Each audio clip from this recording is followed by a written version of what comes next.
Ah, my dear friends, do you remember the first time you stepped into the magical world of Disneyland? The cheerful tune of Main Street USA, the smell of freshly popped popcorn, the sheer wonder of it all? I'm Charlotte Smith, and today on My Cherished Memories, we're taking you on a thrilling journey back to Disneyland in the 1950s and 60s. And I'm Dr. Time, your personal time-traveling companion.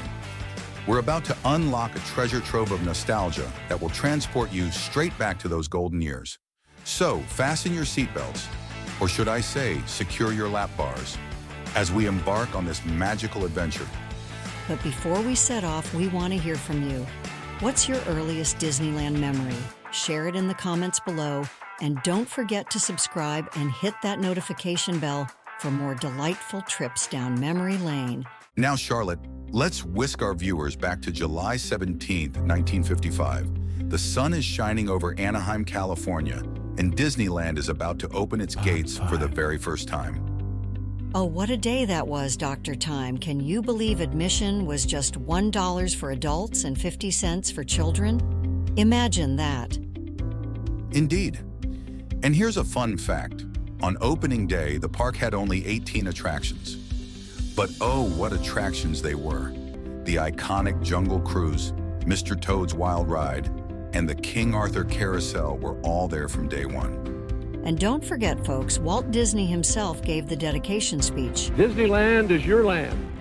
It was televised live on ABC, with nearly half of the American population watching from home. That's right, Charlotte. It truly was a national event. Now let's fast forward a bit to 1959. Disneyland introduced 3 groundbreaking attractions that year. Can our viewers guess what they were? Oh, I remember. The Matterhorn bobsleds, the monorail, and the submarine voyage. The Matterhorn was the world's first tubular steel continuous track roller coaster. Imagine the thrill of riding that for the first time. Absolutely. And the monorail was the first daily operating monorail system in the Western Hemisphere. It was like stepping into the future. Speaking of the future, do you remember the Monsanto House of the Future, Dr. Time? From 1957 to 1967, it gave visitors a glimpse of what they thought homes would look like in the distant future of 1986. Yes, with its plastic walls and futuristic appliances. I wonder how many of those predictions came true. Not many, I'd wager. But it just goes to show how Disneyland was always pushing the boundaries of imagination. Now, dear viewers, here's another question for you. If you could bring back one retired Disneyland attraction from the 50s or 60s, which would it be? Share your thoughts in the comments. While our viewers ponder that, let's talk about some of the iconic features of early Disneyland. Charlotte, do you remember the ticket books? Oh my, how could I forget? The famous A to E tickets. Each attraction was assigned a letter, with E tickets being for the most popular rides. This is where the phrase E-ticket ride comes from, meaning something especially exciting or important. That's right. And for just $2.50, you could get a ticket book that covered admission and 8 rides. What a bargain. Adjusting for inflation, that's roughly equivalent to about $25 in today's money. Imagine getting into Disneyland and enjoying 8 attractions for the price of a casual lunch today. It certainly was. Now let's not forget about the entertainment. The Golden Horseshoe Revue in Frontierland was one of the longest-running stage shows in history. It featured comedy, music, and dance, a must-see for visitors. And for a brief period in the early 60s, there were even real-life mermaids swimming in the submarine voyage lagoon. Oh my, I'd almost forgotten about that. It really was a magical time. And the magic wasn't just in the attractions, was it? The whole atmosphere was special. Absolutely. People would dress up in their Sunday best for a day at Disneyland. It was an event. And the cast members in their elaborate costumes specific to each themed land. It all added to the immersive experience. Speaking of immersive experiences, we must mention the Enchanted Tiki Room. When it opened in 1963, it was Disney's first attraction to use audio animatronics. Can you imagine how revolutionary that was at the time? It must have been absolutely mind-blowing. Now, my friends, if you're enjoying this magical journey through time, don't forget to give this video a thumbs up. It really helps us bring more cherished memories to life. Absolutely, Charlotte. And speaking of bringing memories to life, let's talk about some of the iconic attractions that opened in the 1960s. Pirates of the Caribbean, for instance, debuted in 1967 and was one of the last attractions Walt Disney himself worked on before his passing in 1966. Oh, what a legacy. And it's still thrilling visitors today. Now here's an interesting tidbit. Did you know that Walt Disney had his own private apartment in Disneyland? Indeed he did. It was right above the fire station on Main Street, USA. And to this day, a lamp in the window is kept lit in his honor. What a beautiful tribute. Now, my dear viewers, if you could spend a day with Walt Disney in Disneyland during the 50s or 60s, which attraction would you want to experience with him? Share your thoughts in the comments. That's a wonderful question, Charlotte.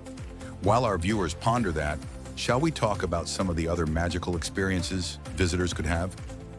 Oh yes, like the Skyway, a gondola lift attraction that offered breathtaking views of the park from 1956 to 1994. And don't forget the Disneyland Railroad. It was a chance to rest tired feet while taking a grand circle tour of the park. And let's not overlook the attention to detail that made Disneyland so special. For instance, Walt insisted that trash cans be placed no more than 30 steps apart to keep the park clean. Speaking of cleanliness, here's a fun fact. Disneyland never sold gum to keep the walkways pristine. That's right. And did you know that celebrity sightings were common in early Disneyland? Stars like Elizabeth Taylor, Cary Grant, and even foreign dignitaries like Indian Prime Minister Jawaharlal Nehru visited the park. It truly was the place to be. Now let's talk about some of the unique dining experiences. Do you remember the Chicken of the Sea pirate ship and restaurant in Fantasyland? Oh yes, it serves seafood in a whimsical pirate-themed setting. And at the Carnation Cafe, visitors could enjoy one of Walt Disney's favorite meals, chili, prepared according to his personal recipe. I can almost taste it now. And we can't forget about the iconic Disneyland snacks that became fan favorites, like the Dole Whip and churros. Absolutely. Now here's another question for our viewers. What was your favorite Disneyland treat from the 50s or 60s? Or if you haven't been, what classic Disneyland snack would you most like to try?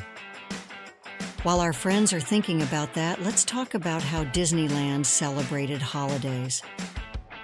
The 4th of July fireworks, Christmas parades, and seasonal decorations made every visit special. Indeed, and speaking of special, let's not forget about the tradition of politeness at Disneyland. Guests who were especially kind to cast members were sometimes rewarded with special tokens or experiences. Oh, that's wonderful.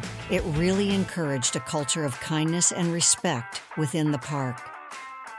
Now, my dear friends, we've taken quite a journey through time today. We've revisited the early days of Disneyland from its opening in 1955 through the magical 60s. We've remembered the sights, the sounds, and the feelings of those special times. And we've only scratched the surface. There are so many more stories to tell, so many more memories to cherish. That's right, Dr. Time, and that's why we want to hear from you, our dear viewers. What are your cherished Disneyland memories? Did you visit the park during this golden age? Or did you grow up hearing stories from your parents or grandparents? Your memories are precious, and we want to help you preserve them. That's why we've created My Cherished Memories, a life journal for seniors. It's a unique journal enriched with short stories and carefully crafted prompts to ease remembering.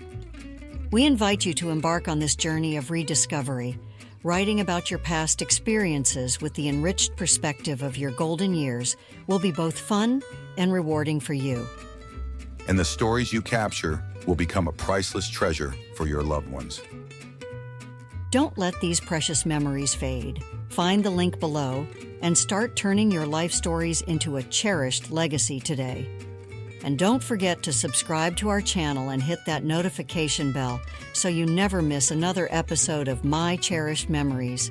We have so many more wonderful stories to share with you. Until next time, keep those memories close to your heart, and remember, the past is not just history, it's a treasure trove of cherished memories.